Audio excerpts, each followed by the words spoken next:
Hey everybody, it's Jeff with episode 2 of our 14 episode series on lasting transformation, lasting change, lasting growth. And this, if you recall, is designed for people who have tried to make a change, have gotten some early traction, but then find that they slide back to where they were originally. And there's a reason for that. So let's just use our good old-fashioned A to B change model. The first reason, we're going to talk about two things here. One is the why of change, one is the how of change. The first thing is the why. Is the hunger, is the pain, is the curiosity, is the divine prompting strong enough to sustain you through the change? Because what happens for many people is as they start to propel themselves from A to B, the pain of the change is greater than the pain you're trying to change. And when that happens, people just loop back to the status quo, and so they get stuck. There's another piece around the why that can help. If there's a reason where that B is so compelling, so exciting, the vision of that is so important, like life, there's got to be something more. If that's the case, then you might have enough energy to compel you towards this.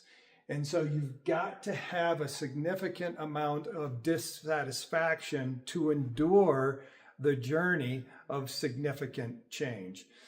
So let's talk about the why, or the how rather. There's two different ways to go about this.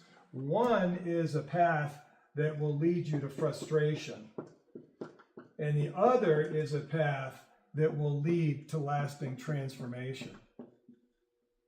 The frustration path is what happens there is that people start at the circumstances level.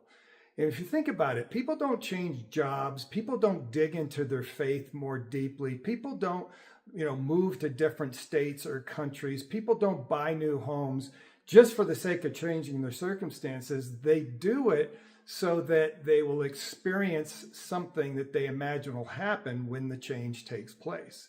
And primarily what we all crave is joy, is peace, is contentment, is fulfillment.